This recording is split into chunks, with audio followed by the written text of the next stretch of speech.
저는 예수 그리스도를 믿고 목회를 하면서 한 가지 드는 생각이 있었어요. 예수 그리스도를 믿는다고 태풍이나 비가 피해가지 않는다는 거예요. 목회하는 목사로서 솔직히 그런 마음이 있습니다. 그런 욕심이 좀 있어요. 엄청난 태풍이나 억수같이 내리는 비가 예수 믿는 사람들은 좀 피해서 온다면 예수 안 믿을 사람이 하나도 없을 텐데, 그죠? 정말 그랬으면 좋겠어요. 그죠? 여러분 안 그러세요? 우리 하나님이 좀 그래 주셨으면 좋을 텐데 그게 아니란 말이에요. 예수님 믿어도 똑같이 태풍도 맞고 비도 맞고 인생의 구름도 있는 게 우리의 삶이라는 겁니다. 예수 믿는 사람도요, 암에 걸리고요, 힘든 일도 당하고 고난도 있어요. 그거 왜 그럴까? 라는 생각을 제가 곰곰이 해본 적이 있어요. 하나님께서 정말 예수 믿는 사람에게는 고난도 없게 하시고 아무것도 정말 평안함만 있게 한다면 예수 안 믿을 사람이 없을 텐데 왜 하나님은 그렇게 하실까? 그런 생각을 한 적이 있습니다. 그거 왜 그런지 아십니까? 그 이유가 그것 때문에 예수 믿을까 봐 하나님이 안 그러시는 거예요. 예수님 자체가 좋아서, 예수님 자체를 사랑해서 예수 믿어야 되는데 그게 아니라 고난을 피하려고, 어려움 안 당하려고, 복 받으려고 예수 믿을까 봐 하나님께서 그러신다는 생각을 하게 됩니다. 여러분도 그러잖아요. 여러분 남편이, 여러분 아내가 여러분들을 좋아서 선택해야 되잖아요. 그죠? 여러분을 사랑해서 선택해야 되는데 여러분 집안의 돈 때문에, 여러분하고 결혼하면 밥 안 굶을까 봐 여러분하고 결혼했다고 생각하면 결혼을 해도 얼마나 기분이 찝찝하겠어요. 여러분, 결혼하고도 기분이 나쁜 거예요. 여러분, 예수님은요 그렇게 믿는 게 아닙니다.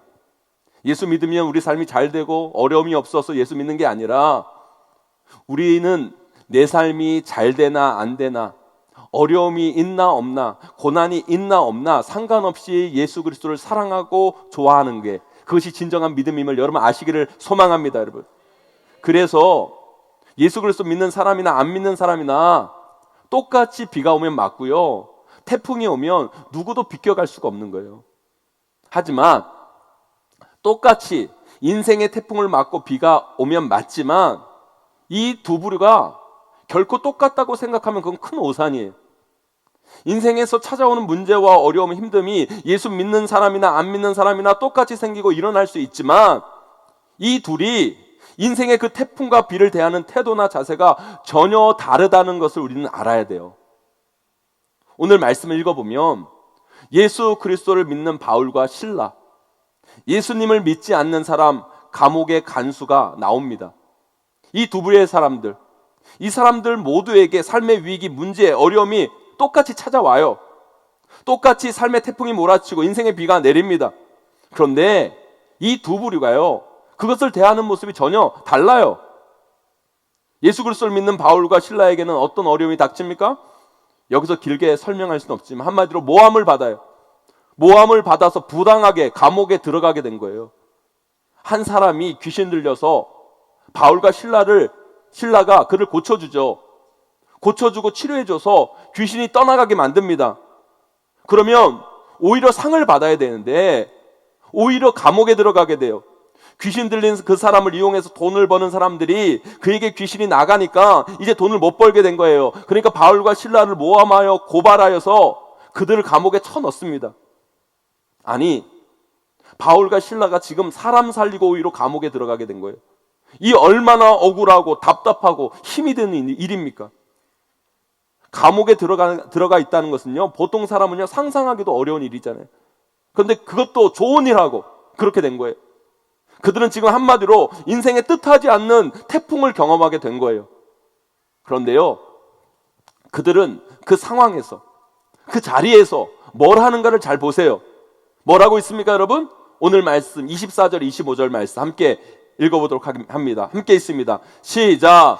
그가 이러한 명령을 받아 그들을 깊은 옥에 가두고 그 발을 착고에 든든히 채웠더니 한밤중에 바울과 실라가 기도하고 하나님을 찬송하며 죄수들이 듣더라. 아멘. 그 상황에서 인생의 태풍이 불어닥친 그 자리에서 그들은 뭐합니까? 예수 믿는 그들은 뭐합니까? 예수 그리스도를 믿는 그들은 그들이 믿는 하나님께 기도하고 찬송합니다. 여러분, 여러분 이걸 예수 안 믿는 사람들이 어떻게 이해할까요? 여러분? 이게 가능한 일일까요? 여러분? 또 오늘 본문에 뜻하지 않은 인생의 태풍을 맞는 한 사람이 있어요. 그게 누굽니까? 바로 간수예요. 간수는 뭐 하는 사람입니까? 감옥을 지키는 사람이에요. 그런데 왜 그런지 모르는데요, 갑자기 지진이 나가지고 옥토가 흔들리면서 감옥문이 열려요. 하나님께서 바울과 실라를 살리기 위해 기적을 베푸신 거죠. 그래서 그 감옥에 있는 사람들이 다 도망갈 수 있게 된 거예요. 생각해 보세요. 감옥을 지키는 간수인데 감옥문이 열려서 사람들이 다 도망친다? 그 간수는요, 그 책임에서 면할 수가 없는 거예요. 그 당시 별로 친다면 무기징역을 받든지 사형을 당하든지 큰 책임을 져야 되는 거예요. 큰일 날이죠. 그의 인생에 큰 문제가 닥친 거예요. 뜻하지 않는 태풍이 몰아친 거예요. 그때 예수 그리스도를 믿지 않는 그는 예수 그리스도를 믿는 바울과 실라와 다르게 이런 무엇을 하는가를 잘 보세요, 여러분. 26절, 27절 말씀 함께 있습니다. 함께 있습니다. 시작. 예, 갑자기 큰 지진이 나서 옥토가 움직이고 문이 곧 다 열리며 모든 사람의 메인 것이 다 벗어진지라. 간수가 자다가 깨어 옥문들이 열린 것을 보고 죄수들이 도망한 줄 생각하고 칼을 빼어 자결하려 하거늘. 아멘. 뭐 하려고 합니까? 자살을 하려고 해요. 삶의 갑작스러운 그 태풍 앞에서 아무것도 할 수 없을 거라고 느낀 그는 이제 자신의 모든 삶을, 모든 것을 포기하려고 하는 것을 보죠. 사랑하는 성도 여러분, 저는 오늘 여러분들에게 예수 그리스도를 제대로 믿는 사람들과 예수 그리스도를 믿지 않는 사람들의 삶의 차이를 오늘 말씀을 통해 전해드리고 싶어요. 예수 그리스도를 믿는 것이 어떤 사람에게는 별거 아니라고 생각할지 모르겠지만 우리가 제대로 예수 그리스도를 믿는다고 한다면 그 삶의 차이는 엄청나게 큰 거라는 거예요. 오늘 그것을 발견했으면 좋겠어요. 오늘 이 말씀을 들으시고 예수 그리스도를 믿는 자와 믿지 않는 자의 삶의 차이는 어떤 것인가를 잘 보시고 부디 예수 그리스도 제대로 잘 믿으셔서 믿는 자에게 주어지는 그 은혜와 능력을 누리시는 저와 여러분 되시기를 주님의 이름으로 간절히 축원합니다. 예수 그리스도를 믿는 자와 믿지 않는 자의 삶의 차이가 여러 가지가 있겠지만 둘의 결정적인 차이는 삶 가운데 그가 의지하고 구하고 간구하는 누군가가 있느냐 없느냐, 거기에 차이가 있다는 거예요. 예수 그리스도를 믿는 사람들이라고 태풍이 비껴가는 게 아니에요. 예수 안 믿는 사람에게만 비가 내리고 예수 믿는 사람들의 날씨는 항상 맑음이 아닙니다. 예수 그리스도를 믿는 사람이라도 동일하게 삶의 태풍이 몰아치고 어려운 일이 생기고 질병이 찾아와요. 그렇다고 그게 다 똑같은 게 아니에요. 예수 그리스도를 믿는다는 것은요, 그 위기의 순간, 그 어려움과 고난의 순간 자신의 마음을 내어놓고 의지하고 간구하고 부르짖는 분이 계실 뿐만 아니라 그분이 주시는 힘과 능력으로 그 태풍을 견디고 돌파하고 이길 수 있다는 거예요, 여러분. 그분이 내 인생에 있는 것과 없는 것은요, 삶의 중요한 차이를 만들어내는 거예요. 오늘 본문 말씀에도 보세요. 예수 믿는 사람들이나 믿지 않는 사람이나 똑같이 삶의 태풍이 몰아칩니다. 삶의 문제가 발생하고 어려운 일이 생겨요. 바울과 실라는 뜻하지 않는 모함을 받아 감옥에 갇히는 위기에 처하고, 예수 그리스도를 믿지 않는 간수에게도 감옥문이 열려서 사람들이 다 도망치면 그 책임을 자신이 물어야 하는 위기 상황이 처합니다. 그런데 그 순간 바울과 실라는 그곳에서 뭐해요, 여러분? 찬양을 해요. 그 상황에서 기도합니다. 어떻게 거기서 찬양이 나오고 어떻게 거기서 기도가 나옵니까, 여러분? 원망과 불평이 나오는 것이 맞죠. 그러나 그들은 그곳에서 찬양하고 그곳에서 기도합니다. 거기서 그 상황에서 찬양한다? 기도한다? 여러분, 그것을 할 수 있는 것만으로도 그것은 엄청난 삶의 무기를 가지고 있는 거예요. 근데 보세요. 예수 그리스도 믿지 않는 이 간수는 삶의 위기가 찾아왔을 때 할 게 없어요. 누군가에게 무엇을 구할 수도 없고 부르짖을 수도 없고 뭘 할 수 있는 게 없어요. 그러니까 결국 자신의 삶을 끝내야 하는 결정밖에 할 수 없었던 거죠. 사랑하는 성도 여러분, 여러분들은 여러분의 인생의 태풍이 몰아치고 인생의 우람 비가 내릴 때 무엇인가 할 수 있는 것이 있습니까? 인간의 힘으로 아무것도 할 수 없는 그 순간 여러분들이 할 수 있는 그 무엇인가가 여러분 인생 가운데 있냐고요, 여러분. 그 삶의 위기가 찾아왔을 때 이 둘의 결정적인 차이는 예수 그리스도를 믿는 사람은 그 문제 앞에 하나님께 간구하고 기도하고 찬양할 수 있었다는 거예요. 그러나 예수 믿지 않는 간수는 아무것도 할 수 없었다는 거예요. 누구에게도 구하지 못하고 뭘 어떻게 해야 할지 모른다는 차이가 그 삶 가운데 있었다는 거예요. 우리나라 현 국무총리가 이낙연 씨인데요. 그분이 예수 그리스도를 믿고 교회를 가게 된 그 이유를 인터뷰한 기사를 제가 본 적이 있습니다. 그가 교회를 처음 나오게 된 이유가요, 2003년 10월에 서울에서 이낙연 총리 아들이 목숨건 수술을 받았다고 해요. 아들이 하나밖에 없는 외동 아들이 죽을 수 있는 그런 상황 가운데 그 죽음을 앞에 놓고 수술 받아야 할 이 절체절명의 순간에 그 아들이 놓여 있었던 거예요. 그 아들이 수술실에 들어간 그 아침 8시부터 수술실 밖에서는요 10여 명이 간절히 그 자신의 아들을 위해 기도를 했다는 겁니다. 그 아들을 핏덩어리 시절부터 길러주신 장모님, 그 장모님 간절히 기도하고 또 그 장모님 교회에 담임하시는 목사님께서 새벽에 전주로부터 출발해서 서울까지 그 새벽에 올라오셔서 수술실 앞에서 성도들과 함께 자기 아들을 위하여 그렇게 간절히 기도해 줬다는 거예요. 그런데 그 수술실 앞에 10여 명 가운데 기도도 할 줄 모르고 멀뚱멀뚱 아무것도 못하고 앉아있는 한 사람이 있었다는 거예요. 한 사람. 그 사람은 다름이 아니라 바로 수술받는 환자의 아버지, 본인 자신 이낙연 총리였다는 거예요. 그 수술실 앞에 서 있는 자신을 이낙연 총리는 이렇게 이야기합니다. 저는 참담했습니다. 기도를 모르는 제가 참 비참했습니다. 아비 이전에 인간도 아니라고 생각했습니다. 가장 절박한 순간에 아들을 위해 아무것도 하지 못하는 자신이 너무너무 비참했습니다. 그래서 그때 절대잡게 간구하는 것이 인간이라는 생각을 처음으로 비로소 하게 됐습니다. 그러면서 그 아들의 그 수술이 아들과 자신의 인생을 바꿔놓았다는 그 고백을 들은 인터뷰 기사를 제가 본 적이 있습니다. 그때부터 교회 문을 두드리고 자신이 절대자를 향한 신앙을 갖게 되었다고 그는 고백합니다.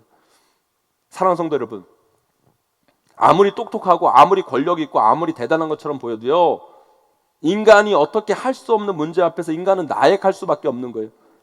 태풍과 같이 몰아치는 인생의 위기 앞에서, 문제 앞에서 인간은 아무것도 할 수 없는 존재라고요, 여러분. 그러나 그때 예수 그리스도를 믿는 사람은 간구할 수 있습니다, 여러분. 부르질 수 있습니다, 여러분. 맡길 수 있습니다. 의지할 수 있습니다, 여러분. 그것이 인생에 얼마나 커다란 힘인지 여러분 아십니까, 여러분? 그것이 얼마나 놀라운 은혜인지 여러분 아세요, 여러분? 그걸 아셔야 되는 거예요. 그걸 깨달으셔야 돼요. 1970년 4월에 미국의 아폴로 13호가 달나라를 향해 발사됩니다. 이 아폴로 13호를 만들고 인류 최고의 발명품이다. 정말 대단한 거다. 이 어떻게 인간이 우주를 나르는가? 이 비행을 이끌었던 이 비행선을 만들었던 과학자들, 기술자들을 모든 것이 완벽하다고 큰 소리를 뻥뻥뻥뻥 칩니다. 그런데 지구로부터 2만 마일 떨어진 곳에서 예상치 못한 사고가 발생합니다. 산소통이 깨져버린 거예요. 그래서 더 이상 비행할 수 없게 된 겁니다. 그 우주선에는 수많은 우주인들이 타고 있었어요. 그들은 이제 그곳에서 죽을 수밖에 없는 상황이 벌어지게 된 거예요. 인간의 힘으로는, 어떤 과학과 기술로는 도저히 어떻게 할 수 없는, 손 쓸 수 없는 상황이 벌어집니다. 그때 전 미국 국민이 고장난 우주선을 몰고 오는 우주인들을 위해서 오전 9시를 기해 함께 기도하기 시작합니다. 휴스턴 지휘본부에 있었던 그 과학자들, 그 똑똑한 기술자들, 그들 모두도 그들의 무사귀환을 위해 기도하기 시작합니다. 우주선 안에 있었던 그 우주 비행사들도 우주선 안에서 함께 기도합니다. 여러분 생각해 보세요.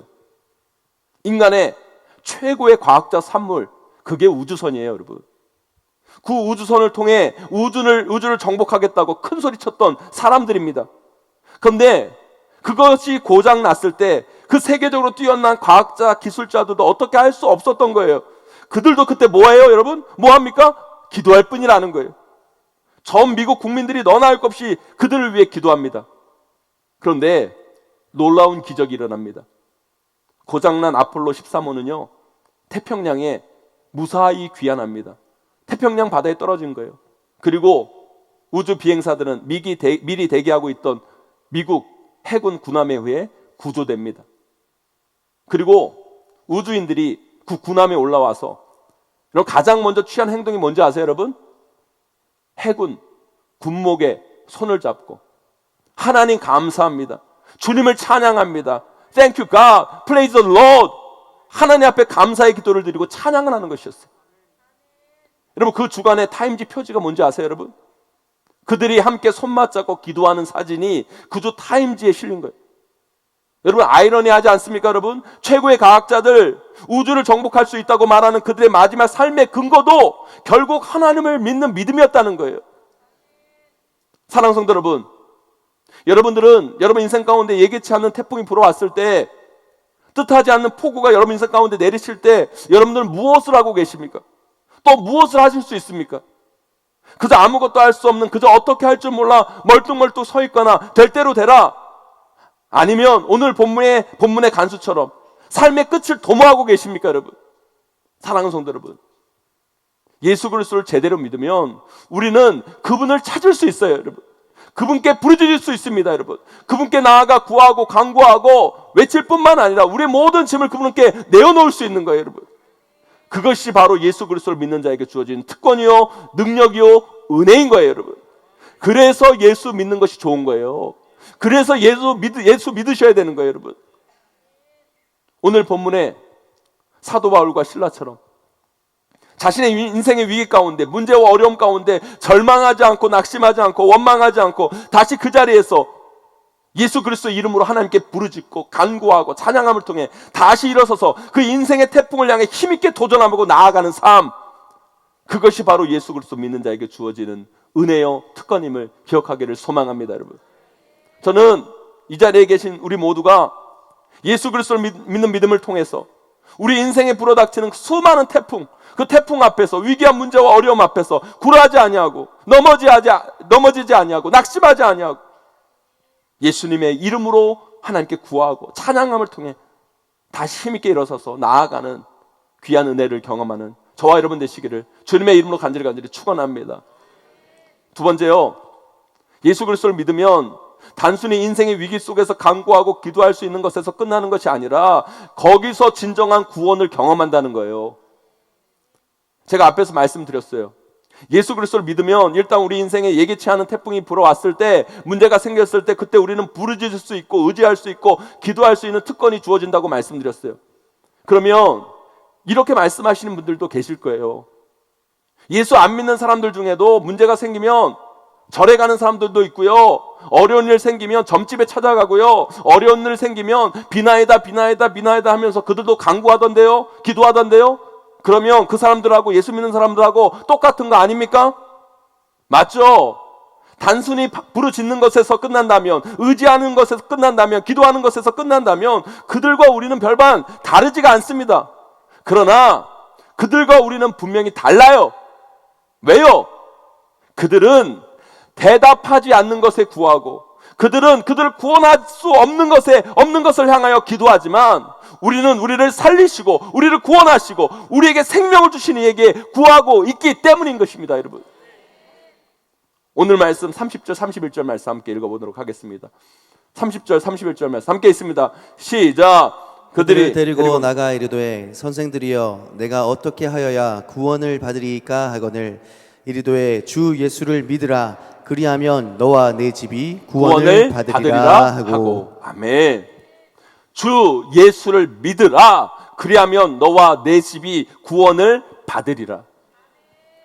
우리가 예수 그리스도를 믿으면 내가 구원받고 우리 집이 구원받고 이 나라가 구원받고, 정말 그렇습니다, 여러분. 오직 예수 그리스도만이 우리를 구원하실 수 있는 분이에요. 우리의 부르짖음에 예수 그리스도만이 응답하시는 분이고, 예수 그리스도만이 우리에게 영생을 주시고 예수 그리스도만이 우리를 살릴 수 있는 분이에요. 오늘 본문에서 바울과 실라가 그 감옥에서, 그 인생의 태풍 속에서 예수 그리스도의 이름을 부르짖었을 때, 기도하고 간구했을 때 하나님께서 응답하셨습니까? 안 하셨습니까? 여러분? 그 기도에 응답하십니다. 그리고 그들을 구원해 주십니다. 살려주시는 분이 우리 하나님이세요. 오늘 본문의 간수, 예기치 않는 태풍이 불어서 살아갈 소망이 다 끊어지고 죽을 위기에 처할 때 바울과 실라를 만납니다. 그를 만나 어떻게 하면 내가 구원받습니까? 물어봅니다. 그때 바울과 실라는 그에게 예수 그리스도를 소개해야죠.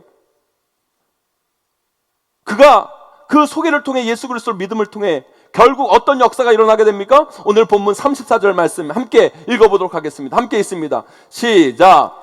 그들을 데리고 자기 집에 올라가서 음식을 차려주고 그와 온 집안이 하나님을 믿음으로 크게 기뻐하니라. 아멘. 크게 뭐하니라? 기뻐하니라. 크게 기뻐하니라. 그 삶과 가정에 새로운 기쁨, 놀라운 기쁨, 뜻하지 않는 기쁨이 찾아온 거예요. 여러분, 이것이 바로 우리가 예수 그리스도를 믿어야, 반드시 믿어야 되는 이유가 바로 여기에 있는 거예요. 전요, 목회하면서 예수 그리스도를 믿고 그 인생이 달라진 수많은 인생들을 저는 봤어요. 예수 그리스도 믿고 그 인생이 달라질 뿐만 아니라 주님이 주신 그 은혜와 복을 누리는 그 수많은 사람들을 봤어요. 아니, 여러분, 다른 사람 이야기할 게 없어요. 진짜 예수 믿어서 잘된 사람 여기 있어요. 여기 있어요. 진짜 예수 믿어서 잘된 사람이 저고요. 진짜 예수 믿어서 잘된 집안이 우리 집안이에요. 진짜. 제 본적이 어딘 줄 아세요? 여러분, 제 본적이 충남 논산군 은진면 토양리 가보셨어요, 여러분? 그래도 지금은 좀 발전했죠. 그래도 시골이에요.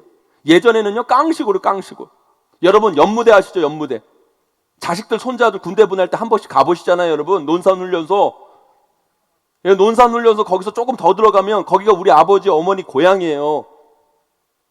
그런 가난한 시골에서 우리 어머니, 아버지, 여러분 공부나 제대로 하셨겠습니까, 여러분? 예전에는요, 학교 안 보냈잖아요. 한글만 띄면 된다고. 한글만 띄면 그냥 되는 거지. 학교 안 보내죠. 자식이 그렇게 많고 일손도 부족한데 무슨 학교를 보냅니까? 일을 시키면 시켰지. 초등학교 졸업하면 그냥 끝나는 거예요. 거기서 초등학교 겨우 졸업해서 농사 짓고 사시던 우리 어머니, 아버지. 그런데요, 그분들이 학교는 못 다녀도요, 어릴 때부터 교회는 다녔어요. 교회를 다니면서 말씀을 배우고 신앙생활하고, 그러니까 하나님께서 은혜도 주시고 지혜도 주시고 사람도 만나게 해주시고, 목사님 소개로 우리 어머니, 아버지가 만난 거예요. 시골교회 목사님 소개로 만나서 또 꿈을 갖게 하시고, 그래서 아무것도 배우지 못한 분들이 결혼해서 서울로 올라오게 된 거예요. 거기서 힘들고 어려울 때마다, 아니 매일 기도하면서 신앙생활 하시고 그 힘으로 열심히 사셔서 자식 공부 가르치시고 하나님의 은혜로 장로 권사 되시고 이렇게 자손들이 성장하고 잘 되는 걸 보는 거, 여러분, 이게 진짜 기적 아닙니까, 여러분? 이게 진짜 기적 아니에요? 우리 집에는요, 진짜 대천에서 용났어요. 진짜 우리 집안은 진짜 예수 그리스도 믿어서 진짜 구원받은 가정이에요. 잘된 가정이에요, 여러분. 우리 집안만 그런 게 아니잖아요, 여러분. 우리나라도 그렇잖아요, 여러분. 세계 역사를 보세요, 여러분. 예수 그리스도 믿어서 구원받고 잘된 나라가 한둘입니까, 여러분? 대표적인 나라가 미국이잖아요. 그리고 영국, 독일, 우리나라 말할 것도 없죠, 여러분. 그러나 여러분, 점점 여러분 그 기독교의 의식들이 퇴색해지는 그 땅 가운데 여러분, 다시 한번 우리는 그 기독교의 그 복음을 다시 한번 생각해 봐야 돼요, 여러분. 우리나라, 여러분 아시잖아요. 우리나라 진짜 예수 믿어서 구원받은 나라예요. 정말 예수 믿어서 복받은 나라 우리나라예요, 진짜. 개인부터 시작해서 한 나라, 한 가정, 한 나라. 우리 이렇게 고백하지 않을 수가 없어요, 여러분. 주 예수를 믿으라. 그리하면 너와 내 집 그리고 내 나라가 구원을 받으리라, 여러분. 사랑하는 성도 여러분, 예수 그리스도를 믿으면 왜 좋은 줄 아세요, 여러분? 우리 인생에 예기치 않은 태풍이 불 때, 아니 그 태풍이 불지 않아도 우리 인생은 늘 문제투성, 상처투성, 어려움투성이잖아요. 그때 우리는 그분을 의지할 수 있을 뿐만 아니라 마음껏 그분을 향해 부르짖을 수 있는 거예요. 여러분, 그게 놀라운 은혜예요. 바울과 실라가 감옥에서 그 상황 가운데서 여러분 하나님께 찬양하고 기도했다. 여러분, 옥문이 열리는 것이 중요한 게 아닙니다. 그것을 하고 있다는 것, 그 위기의 상황 가운데 찬양하고 기도했다는 게 기적이에요, 여러분. 그게 기적입니다, 여러분. 여러분, 옥문이 열린 건 덤이에요, 덤. 여러분, 그 가운데 여러분 찬양할 수 있는 믿음, 그 가운데 여러분 찬양할 수 있는 그 마음, 기도할 수 있는 그 마음을 가졌다는 것이 은혜이고 복인 겁니다, 여러분. 그러나 여러분, 거기서 끝나지 않아요.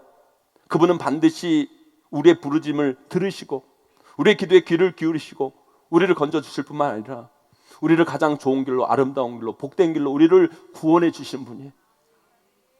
우리에게 세상 어느 누구도 받을 수 없는 은혜와 복을 부어주신 분이 우리가 믿는 예수 그리스도임을 여러분 믿으시기를 간절히 소망합니다, 여러분.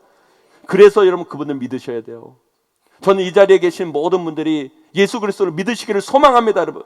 그래서 예수 그리스도를 믿음을 통해 여러분과 여러분의 가정, 자녀들 모두가 구원받고 하나님이 주신 그 놀라운 은혜를 누리시기를 주님의 이름으로 간절히 축원합니다, 여러분. 이제 말씀을 맺습니다. 예수 그리스도를 믿나 안 믿나 인생의 태풍은 다 있어요. 누구나 인생에 어려움이 있고 질병이 있고 아픔이 있고 다 있어요. 그것을 보면서 어떤 이들은 이렇게 말합니다. 예수 믿어도 별 수 없네. 예수 믿나 안 믿나 똑같네. 그런 사람들은요, 하나만 알고 둘은 모르는 거예요. 아니요, 달라요. 전혀 달라요. 예수 안 믿는 사람들은 그 인생의 태풍 앞에서 무기력할 수밖에 없지만 우리는 그 인생의 태풍 앞에서도 기도할 수 있습니다. 찬양할 수 있습니다. 다시 일어설 수 있는 거예요. 그뿐만 아니라 우리 삶 가운데에는요, 예수 그리스도께서 주시는 진정한 구원의 은혜가 있습니다, 여러분. 그래서 우리는 예수 그리스도를 믿어야 되는 거예요. 그래서 예수 그리스도 믿는 것이 좋은 거예요. 오늘 이 자리에 나오신 모든 분들, 오늘 말씀 꼭 기억하세요. 예수 그리스도의 믿음을 통해 여러분의 삶의 진정한 반석, 구원을 소유하실 뿐만 아니라 예수 그리스도의 믿음을 통해 세상 어느 것도 빼앗을 수 없는 그 기쁨과 행복, 그 감사, 그 특권, 그 은혜를 마음껏 누리시고 나아가시는 저와 여러분 되시기를 주님의 이름으로 간절히 축원합니다.